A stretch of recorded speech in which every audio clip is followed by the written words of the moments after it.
Donna, I'd like to ask you, what do you think NextGen means for our airports? Well, we can add additional runways, but it's important that we keep the surface operations safe. And it's important that we keep surface operations from really becoming the capacity choke point for arrivals and departures into the airport. Let me give you an example. About 3 years ago now, we successfully commissioned a third runway at SeaTac. And for those of you who are not familiar with SeaTac, now we have 3 runways on one side of the terminal. So that requires a pilot landing on the outboard runway to change ground frequencies twice as they cross over the intervening runways as they make their way to the terminal. That's a lot of cockpit workload in a pretty close-in space. Those runways are not far apart. It's pretty tight real estate at SeaTac. I was reading a report just this morning about the pilots at Portland Airport. They have 2 parallel runways and a crosswind runway, complaining about the number of elements in their taxi instructions. They're maxing out at 5 or 6 elements in terms of being able to reliably follow the path back to the terminal. And think how much easier that would be to see that digitally on a moving map display in the cockpit.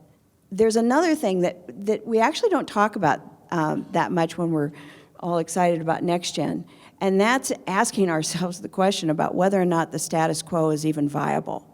We have incorporated a lot of new technology into our system, but there's a lot of our NAS that's based on 70-year-old radar and ground-based nav aids. Those facilities are enormously expensive to install, and the facilities on the airport are real estate intensive. We protect 1,000 feet, a 1,000-foot circle around a VOR. We protect 1,000 feet in front of a glide slope.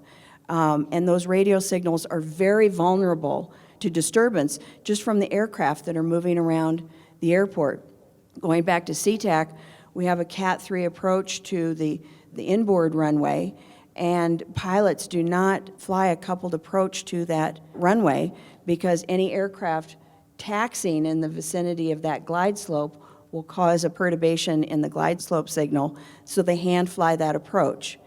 So the increased safety for surface movement and just the economy of real estate that we hope to achieve on airports is important to us.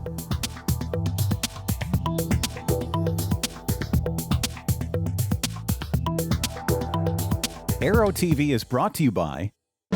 Welcome to the Aero-News Network, the aviation world's most comprehensive news and information resource. Real-time 24/7 online audio and video programming, where aviation has been getting updated for over a decade. Distributing over 11,000 stories, features, audio, and video programs every year. Only ANN covers aviation and aerospace with this much depth, insight, and expertise. Check us out on the web at aero-news.net.